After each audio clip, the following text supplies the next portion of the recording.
I'm Sunni. I'm a conservative Jew. I've been a Methodist all my life. I am Shiite. My parents were very secular. My grandmother was a priestess, so she did a lot of spells and took me and my sister and did all these wild, like voodoo exercises with us. I grew up black, Catholic, and gay, so forget about it. One of the amazing things about Same Difference was that from the very beginning, it was understood that we were going to bring out all sides of interfaith conversation, all sides of interfaith issues. The experience is one of that perhaps I never had before. I never sat before in such a, such an art form where people come from different traditions and put their issues quite candidly on the table. For me, the part of this piece that was so eye-opening and such an incredible journey was the interview process of getting to know all these people across our city. I love that Judaism cherishes the mitzvot, the here and now, the doing of good deeds, the sense of kindness, righteousness, decency, just for the sake of that. The older I become, the more I am in love with the Methodist hymn tradition. I find tremendous comfort and inspiration in the words and music of those songs. I cherish the prayer. As difficult as it is, it's something that you look forward to. We pray 5 times a day. It's something that you really can't let go of, and when you do miss it, you miss it. Maybe we should be engaged in the world in such a way that we don't rely on the media to tell us what the truth is, because they don't know what the truth is, and if they know, they can't communicate it in a way that's broad enough to contain the truth. I think the responsibility that Muslims should have, and many do have, is bringing people together, not creating this division between Christians and Jews, but respecting and honoring them as people of the book, as stated in the Quran. We lived in upstate Buffalo. It was predominantly white, and anyone of color really stood out and wasn't welcomed or treated fairly. One of the things my father always said was, dress like everybody, don't talk too much your religion, your culture, just be like everybody, assimilate. In middle school, I started questioning a lot because, you're thinking about boys, and then all of a sudden my parents are like, no, we don't date, that's not part of our religion, blah, blah, blah. And so I'm like, well, what do you mean? All this time you're telling me, be like everybody, and now I can't be? I'm Jewish, and my family for thousands of years was in Baghdad. I had an uncle who was a world traveler in the 30s and 40s. He was very charming, the love of everyone in the family, and he had an Arab girlfriend. He was threatened by her family that he must desist. He had crossed the line. Well, he persisted. And one night, he had a car, which wasn't common in 1942. Someone was in the back seat of the car as he drove out of town, and he murdered my uncle, left him there in his bloody clothes. The firstborn sons of the 3 surviving brothers, including myself, were named after him. And in many ways, I identify with his passion. In my circles, I could sit around the firehouse with friends, or I'm in the National Guard also, and obviously that's a big thing with Al-Qaeda and all that. And we could talk about the enemy, and you could see somebody on the street and consider that person the enemy, but are they? The day of September 11th, when I was instructed not to go home alone from work, was truly something that I never thought as a Muslim American I would experience. My husband told me don't go home alone. People in the building told me don't go home alone. And when I was driving with my friend who drove me home, people were staring in the car and giving me really, really nasty looks and pointing their fingers. And it got to a point that there was this one man who had this really angry look on his face, and I turned around to my friend Rose, who was driving, and I said to her, I'm afraid he's going to come over to the car. And she's like, just ignore him, Debbie. Just ignore him. We're just waiting for the light. But waiting for that light felt like an eternity. On 9/11, my students and I were going up the stairs, and one of them said, We know who did it. It was those dumb Arabs. They did it to us again. And I said, you know, what you just said was really hurtful to me because I'm Arabic. The way you said it makes it sound like all Arab people would do this. And they looked at me and said, No, Not you. You'd never do anything like You're that. a teacher. and I said, there are a lot of other Arab people like me who would never do anything harmful or evil. Whenever there is one more suicide bombing in Israel or one, bulldozing of homes in Palestine, it just has a very, very damaging effect upon our ability to conduct interfaith dialogue in this country. I always believe that under the screaming violence of war lurks peace. Because war and rage will self-consume, and peace, like a lake, will sit there underneath it. But what we do to avoid getting into that water is the most astonishing thing to me. We never getting chance to talk about the peace. We just sucked in this black political hole with no end. It's not about religion. It's about materialism.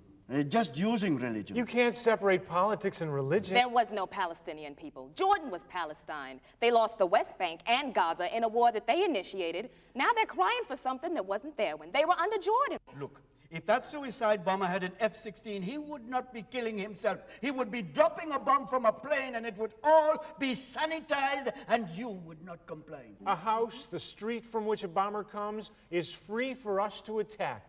We don't send terrorists to kill innocents. We're going to give you warning. That street's going to be gone. It's horrible, but I would say it and I would do it. The suicide bombing.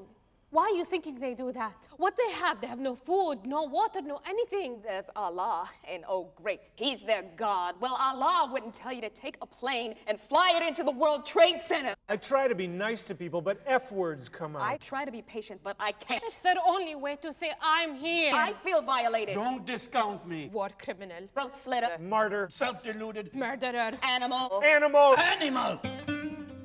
The thing that struck me during the interview process was that so many people within their responses within the same paragraph would talk about Mrs. So-and-so down the street whom they loved from this other faith, great friend, we love them, but within the same breath were making a huge stereotypical comment about the group. We have been trained over centuries to look at the other with suspicion, to look at the other as a threat, whether it be Christian or Muslim, we Jews or, the other, you can make the other combinations. To look at the other with a certain degree of suspicion. And to focus primarily, and I would say almost exclusively, on our own needs and the needs of our own group. It is that provincialism which I think is increasingly unacceptable in the world today. At the core of all religions is what William James calls the religious experience, the vision of God, what Rumi calls the vision of God. Those of us who are driven by that experience really belong to one religion in a very deep sense of the word. And our different methods of expressing our adoration of God and our different forms of ritual merely are variations on one basic theme. There's a verse in the Quran that says, if you kill one person, it's as if you've killed all of humanity. And in the Talmud it says that when you save a life, it's as if you saved the entire universe. In Matthew's Gospel, Jesus says, what you do to the least of us, you do to God. Peace comes when people listen and are compassionate, even if they don't agree with each other. Women understand compromise. We know how to do it. What most people of our three faiths don't know is that Isaac and Ishmael reunited. They came together to bury their father Abraham. So it is possible.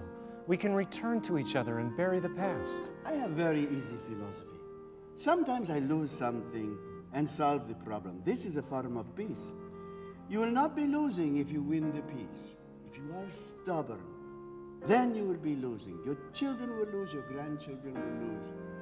But if you lose to win the peace, you won everything.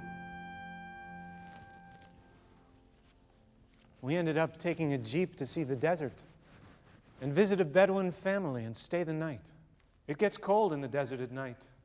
In the day, it's pretty hot, but at night, it's like the sun shifts. And the guy had no blanket for us. He basically handed us a bunch of mats, these straw mats. So I'm cold. It's like 7 or 7:30, and everybody starts going to sleep because it's dark, and what do you do? So they're all sleeping, and I'm like shivering on my little mat, and I think, okay, I'll go stoke the fire and keep warm. So I go over to put a little wood on the fire, and suddenly the father of the family comes out. And he spoke no English, and I spoke no Arabic. So he motioned me, would I like some tea? So we're just sitting there drinking tea, and it's just like the sky and the stars were incredible. It was this magical landscape. And we're looking at each other. And suddenly, he started to sing.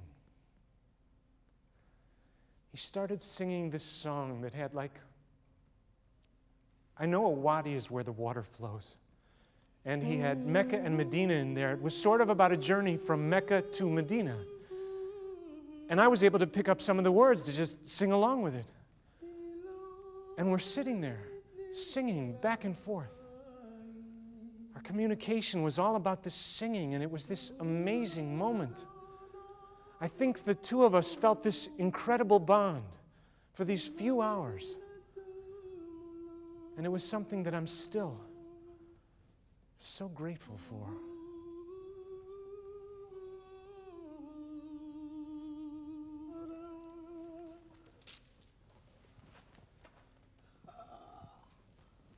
Assalamu alaikum, brother. Alaikum salam, brother.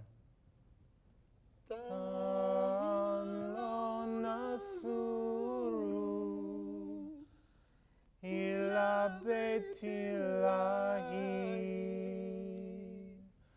tan lo nasuru ila medinatul munawwara.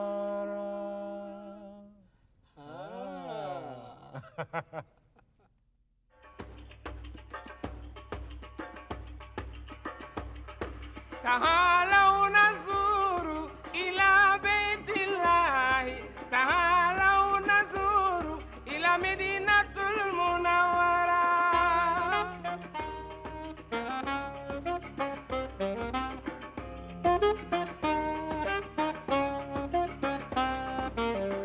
لم يكن مثل المصطفى محمدي سيرا والجهران في البرايا سمدي مثلنا الإسلام والكفر معا وبناصيتي لكل من لكل من